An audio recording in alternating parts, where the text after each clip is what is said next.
Did you know that overconsumption of sexual content can literally shrink parts of your brain's reward center? Research shows that chronic exposure to high-stimulus sexual material hijacks the dopamine system, dulling your motivation, weakening your focus, and destroying your ability to enjoy real intimacy. In short, you become a prisoner of fantasy. The scary part? Most people never even notice. The brain you're operating with today may not be the one you were born to use. But this isn't a video about guilt. This is about power. Power that can return to you, if you choose to reclaim it. Let's begin with Shinji Ikari from Evangelion. Shinji's discomfort with himself isn't just emotional, it's psychological. He doesn't know how to process desire, intimacy, or vulnerability. He feels guilty for wanting, and ashamed for not knowing what to do with that want. In many ways, he's like us, navigating a world that sexualizes everything while teaching nothing about emotional intelligence. Today, the internet throws you into a war zone of pleasure. Not love, not connection, just raw, digitized, fast-moving, low-effort pleasure. Your phone becomes a casino of dopamine. You pull to refresh and the next hit arrives. But each hit costs you more than time. It erodes your willpower. What starts as entertainment becomes escapism.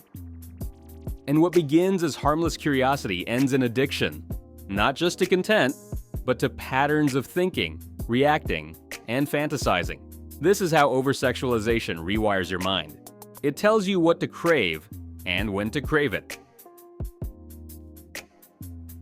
Denji from Chainsaw Man is the perfect example. He's not evil. He's not even foolish. He just wants what every lonely boy wants: love, warmth, purpose. But his desire becomes his leash. Makima doesn't use chains.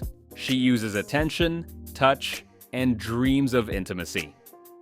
Denji is so blinded by the idea of pleasure, he never sees the trap. That's what happens to us. We chase an illusion, the perfect body, the perfect scenario, the endless supply of novelty, and it leaves us numb, empty.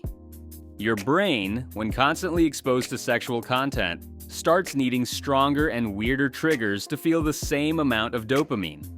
You know this feeling. You felt the hunger even after satisfaction. That's not pleasure.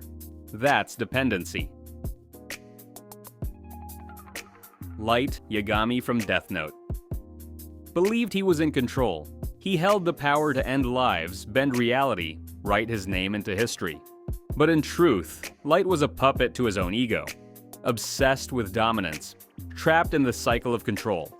Similarly, many of us believe we choose to watch what we watch, that we're in control, that we can stop anytime. But if you're doing it when you're bored, when you're stressed, when you're lonely, you're not in control. The content is controlling you.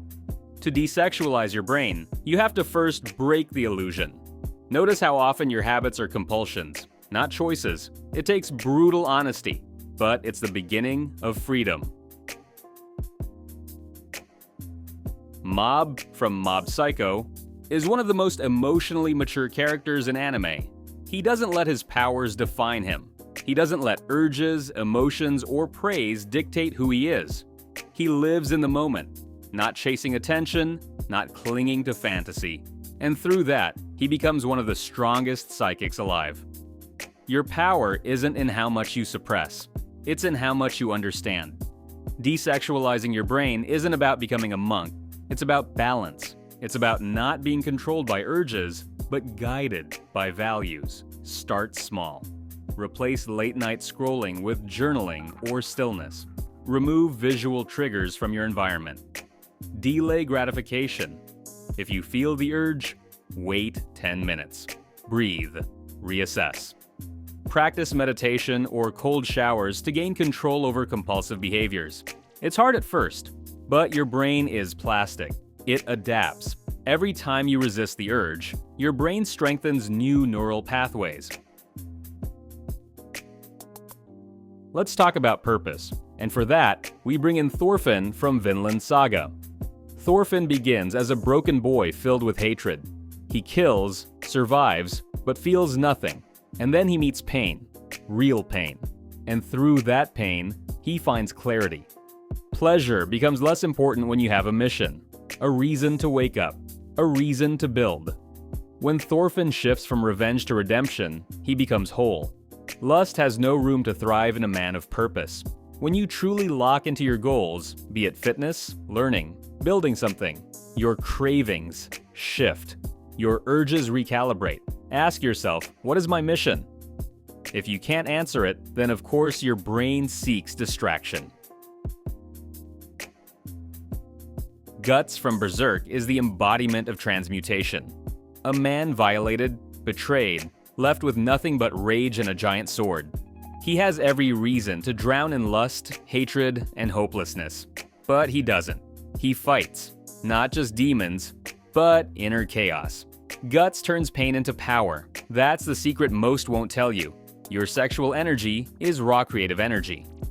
Artists, athletes, warriors, all have learned to channel it. Instead of indulging, they transmute. Turn your lust into passion. Turn your fantasy into creation. Pick up a skill. Start a new habit. Put the energy somewhere it can evolve, not evaporate. Let's bring in reality for a moment. Neuroscience shows that after 30 to 90 days of abstaining from addictive sexual content, your brain begins to heal. Dopamine sensitivity improves, focus sharpens, anxiety lessens. You begin to feel joy in the small things again. This isn't magic, it's biology. You're not broken, you're just rewiring. Start with a goal, 7 days, then 14, then 30. Track your mood. Notice your energy. Don't expect perfection, expect progress. They won't teach you this in school. They won't tell you what this addiction costs. But you know, deep down, you felt it. This is your wake-up call. To stop chasing ghosts and start building kingdoms. To become the man who walks away from the screen and into real power. Desexualize your brain. Not because you're weak, but because you're finally strong enough to stop being controlled. We rise together.